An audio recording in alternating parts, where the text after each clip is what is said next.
Hi, this is Tag again, and today I want to do another motherboard roundup. This time it's socket 939 time. So let's start off. I am going to use my list on the side again, because I think it's easier for this platform. So we're going to go by manufacturer. Let's start off with Abit. Now there is like with Abit there is a thing, they basically share BIOSes between their different versions of the board. So the Enforce 4, SLI, and Ultra and Enforce 4 4X versions. Basically,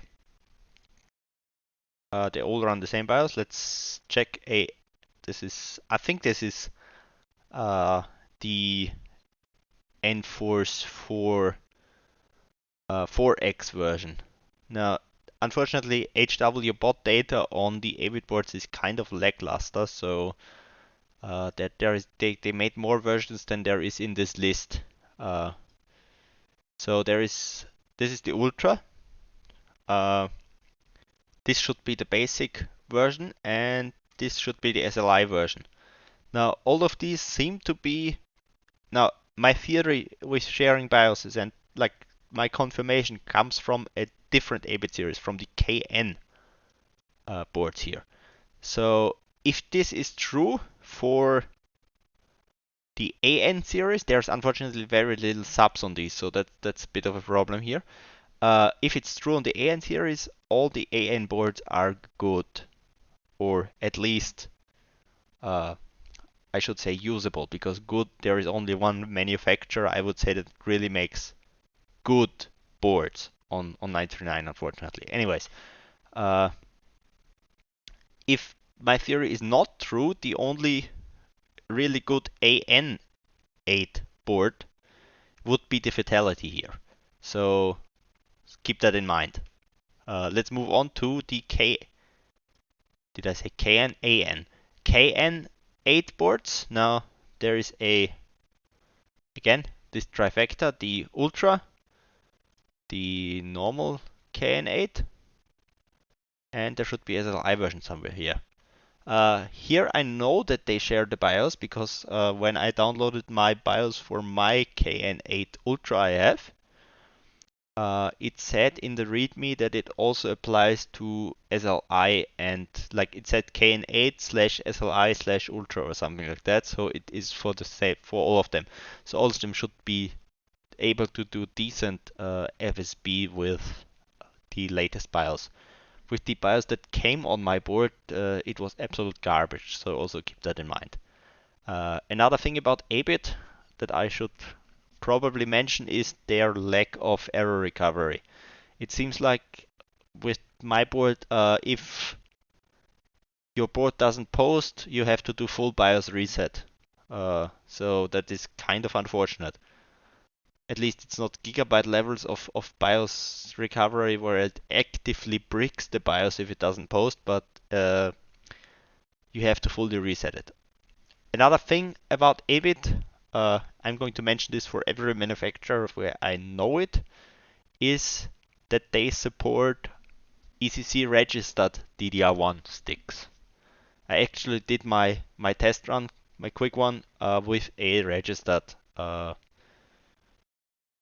Qimonda stick. Okay, let's go down the list a bit. Now, here is Albatron. I don't really think they are relevant at all. And why does this look so bad now? There we are.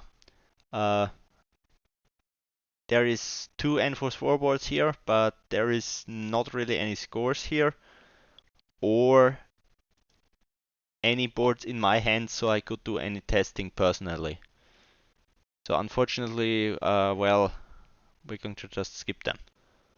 And well, more or less the same goes for ASRock. They made some weird chipset choices here. Let's make this a bit larger so you can see it. They have like 785G and GX and stuff like that. But from what I found, none of these seem to do particularly well. They actually didn't seem to make any like Enforce 4 based boards. So I would say that kind of makes them irrelevant for this summary. So let's move on to the next major manufacturer, I would say, ASUS. So we have the first non-NVIDIA SLI chipset board here. Now this is kind of a diversity hire, I would say. Like it's not really terrible, but it's also not nearly as good as even the sort of less good Enforce boards. This is a ATI Radeon Express 3200 based board. Basically ATI's answer to the SLI chipsets because, well, CrossFire obviously. It does acceptable FSB for a non NVIDIA Enforce board though. So yeah, let's move on to the first NVIDIA Enforce board. This would be, where are we here? No, that's too far down. Like here, this is a HW but auto scaling. This is a Enforce 4 4X based board, so single GPU. Actually, I think they hacked it to run dual GPU or something. Now, this board, I personally don't have any of them, but I would expect ASUS typical behavior here. So decent error recovery, and well, there is good FSB scores on this. Actually, I think the best ASUS FSB overall is on this, but I might be mistaken. It might be on another board. So also I've seen them around, just haven't gotten around to getting any of the, one for me so far. Would be a definite recommendation from me. This A8N5X. Let's move on to another series of boards, the A8N SLI boards. Now, on these I'm kind of undecided. Like personally, I don't have any. I have this one here, and this one is great. But from the scores, it seems to be that these three here, so the not these three, the SLI, Deluxe, and Premium, all kind of hang back compared to the A8N32 board FSB wise. Now they are still ASUS, so still probably good error recovery, obviously. ASUS BIOS, and also ASUS is one of those brands like Abit where you can run ECC registered DIMMs, which is great. But if you're going to get a ASUS Enforce 4 SLI based board, I would definitely recommend going with the A8N32 SLI. I have two of them, and well, I really like them actually. They are second or third maybe favorite boards for Socket A from me. So let's move on to the one and only, actually there's only one, yes. The one and only Enforce 4 Ultra board, A8N-E. Now, I don't really have any experience with this, but the scores are good. Actually, I think this one holds the record at like something like 450 for ASUS, and this one is a bit behind at 440, I think.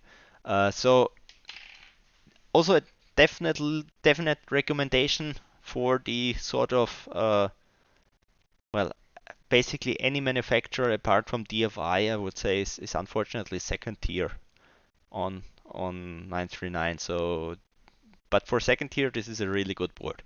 Anyways, let's move on to our first LAN party. First and worst LAN party, I would say. Let's scroll down here. I completely ignored Biostar again. Great. Well. No submissions. That's why I ignored them probably. So yeah, I don't have any boards of them either. So No further information on BioStar, unfortunately. Anyways, I wouldn't expect them to be any good, but sometimes these like niche manufacturers are surprising. Uh, anyways, this is definitely the best ATI board or CrossFire board, however you want to see it. Another LAN party. Then there is also this one here. This is a AGP board. There we are. Now there is I'm going to include some AGP boards at least in like a quick glance over them because it can be really useful in some situations to have a 939 board with AGP. So if you are after AGP and you manage to find one, this is definitely a good idea. Anyways, let's move on to the big guys of 939. Let's start off with, well, all LAN parties are good, basically. And the Infinity as well. This one here. The only problem with LAN parties is price and availability, basically. So, but on 939 it's actually worth getting because they are, I would say, the only manufacturer that really got 939 right. So, yeah, personally I have a Ultra D and I think I have one of those SLID or let me see. There is some subtle differences. Now I can't show all of them. Yeah, I think I have this one. I'm not sure. One of the SLI boards, anyways, SLIDR. Now there is no, I don't. I have the normal SLI. This is one of the boards that has the slots next to the I/O. Some of those are also really good. Again, but any DFI is basically better than no DFI for 939. So also they have the at least some of them have. My Ultra D definitely has it. The availability to run the memory VRM of 5 volts, so you can go past 3.3 volts.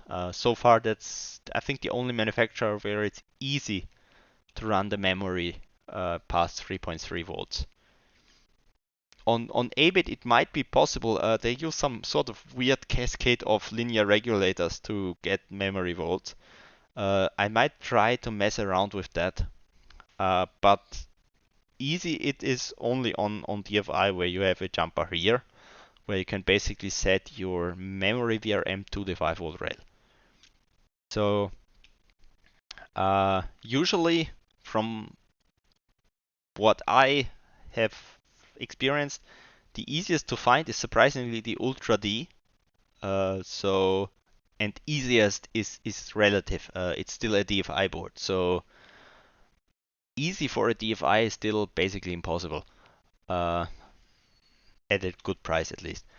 There's also the Infinity, which is also, well, maybe a better option, though where I live I have not seen any Infinity boards for some reason. I only see the LAN parties, but I would expect a Infinity board to go cheaper because it's not as attractive looking as a LAN party. But you can definitely get away with the Infinity here as well. So yeah, I think that's about it for DFI. Let's see if I have anything that I missed. I don't think so.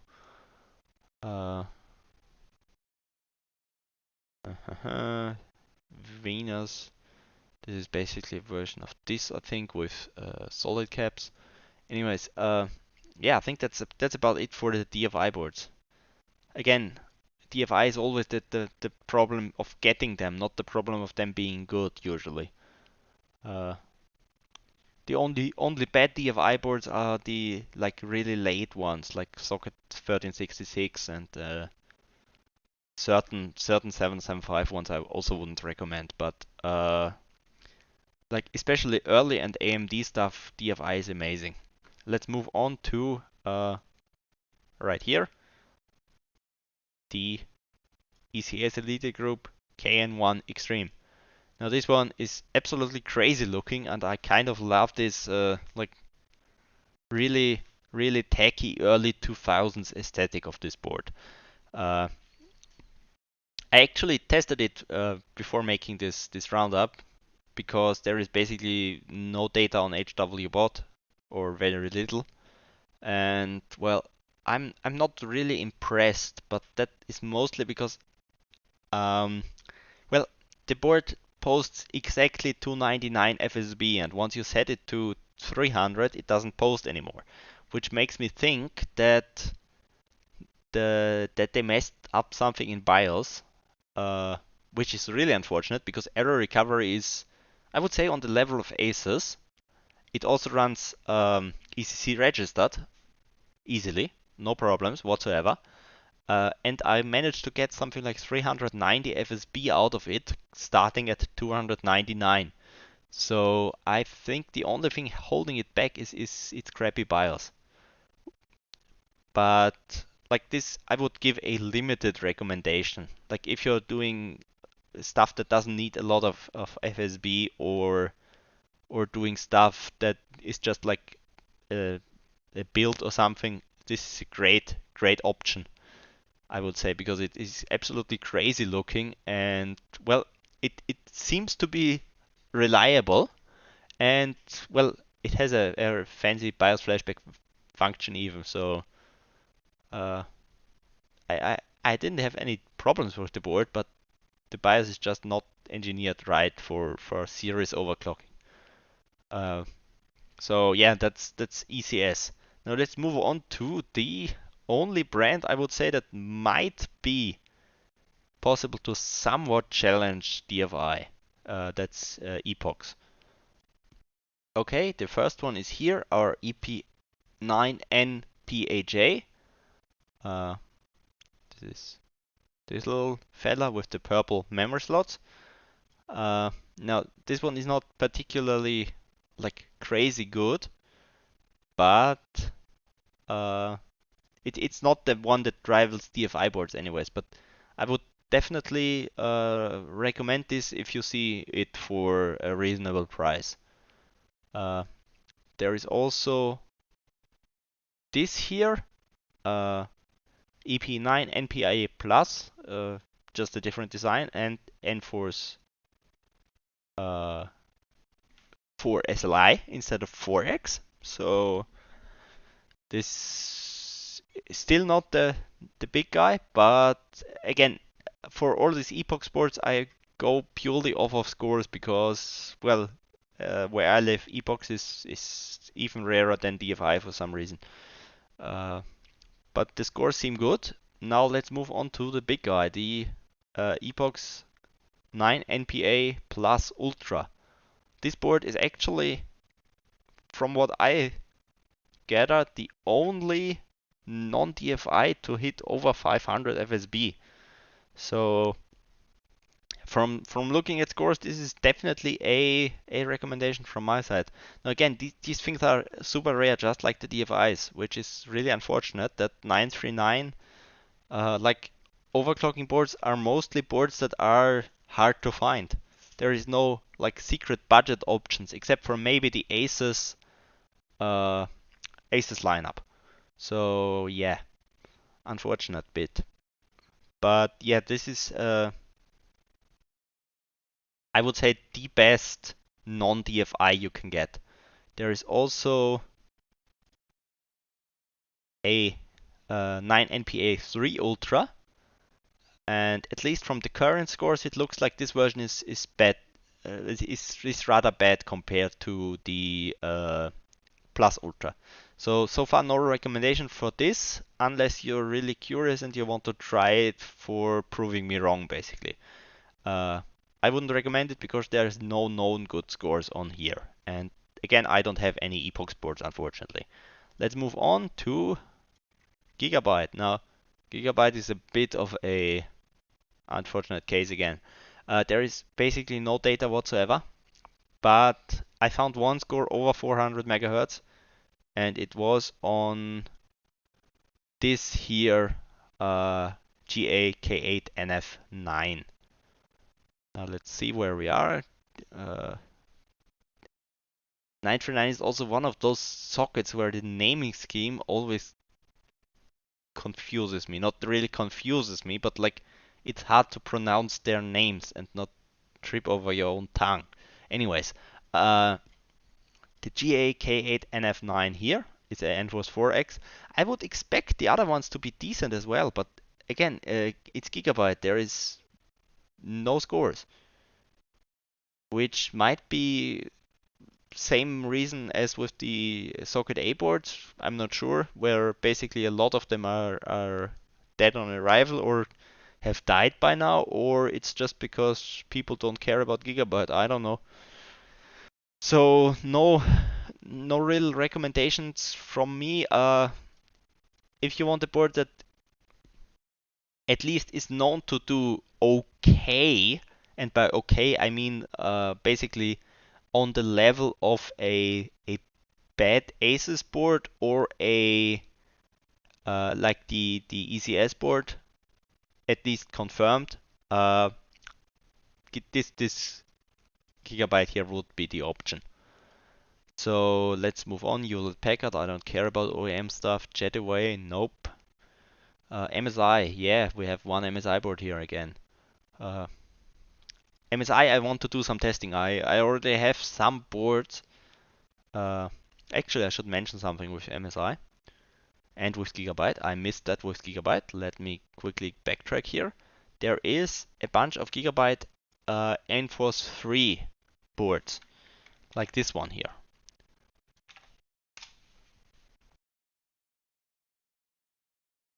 There we are. This is AGP board. I have one of them, and they are decent for AGP boards, and they are somewhat available. So if you need a AGP board and can't find a DFI, because I don't think it's even possible to find the DFI, go with the Gigabyte, like the K8 NSC or NS series here. Any of those three will do. Uh, I wanted to mention this because I also have this board and it's absolute garbage. This is also a AGP board. I bought a bunch of AGP boards for a Team Cup where you had to run AGP video card and AMD CPU. So best setup would be 939 plus AGP. You also had to run DDR1, so that's the reason. If you can run anything and AMD CPU, you're obviously going to run the NF3 board that ASRock made with AM2 Plus socket that runs on Phenom 2s. Anyways, this one here, I absolutely hate it. The BIOS behavior is all over the place. Wouldn't recommend this AGP board if you want an AGP board. Now for MSI boards, there is a bunch here, as you can see, a whole Enforce 4 lineup. Now unfortunately, I don't have any experience so far with them, but this K8N SLI Platinum was the only one I found that was over 400 FSB again, which was basically my cutoff to give the boards a at least limited recommendation. Again, for stuff like daily overclocking, this will definitely be fine as well. But competitive overclocking, probably not really.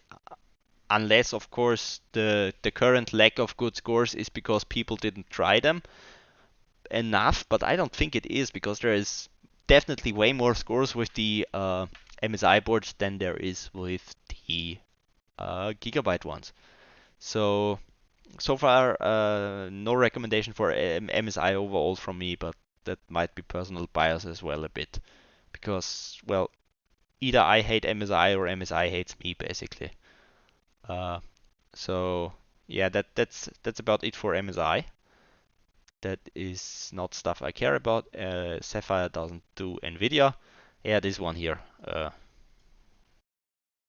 Now, this is an even more extreme case of the KN1 syndrome. It's basically an amazing board. Let's switch to it. It's amazing board, like layout wise and component choice wise, but the BIOS is absolute crap. This BIOS tops out at 250 MHz FSB, So, well, you can't really get too much further in OS. You can probably get around the same 90 megahertz or so that I got out of the KN1. So the theoretical limit of this is going to be somewhere around 330 to 340 probably, which is really unfortunate because it has, I would say, actually the strongest VRM out of the NF4 boards there is. You have a 4-phase here, and this might look like only 2 FETs, but it actually has 2 low sides. So there is low side front, low side back of the PCB as well. So they are decently rated. So also it comes with all polymers on the input and output, which I really like. Has reinforced power plane in the back as well, and 8-pin EPS. But again, nothing of this matters because those boards don't clock because of BIOS limitations, which is really unfortunate because I rather like them. They are super stable. You can do decent like memory settings and stuff, but you just can't really compete with even an ASUS board. So yeah, I think that's about it for the roundup. Now overall tops obviously goes to this here, not this here. Let's go up a bit. I would say if this is the first place, so top one board on 939, the Ultra D. This is, yeah, basically the holy grail. Or any of the other DFI LAN parties are also really good. The best non-LAN party from data is this here. 9 NPA Plus Ultra. The best non-LAN party from my personal experience, because I don't have any EPoX boards, would go to this ASUS A8N32SLI Deluxe. Not purely because of performance, because the Abit can definitely keep up, but I don't like the BIOS reset behavior of the Abit. That's basically the reason. So anything super serious, DFI only. But you're going to be competitive with an EPoX or an ASUS for a lot of things as well. So yeah, I think that's about it for the 939 board roundup. I hope I didn't miss too much. 939 is like not my super specialized platform, but I have quite a bit of experience on it. Contrary to what my scores might say, because most of my 939 experience is always in competitions, like Team Cup mostly. So yeah, I hope you enjoyed this and it kind of helps you looking for some 939 boards to have fun with. Bye.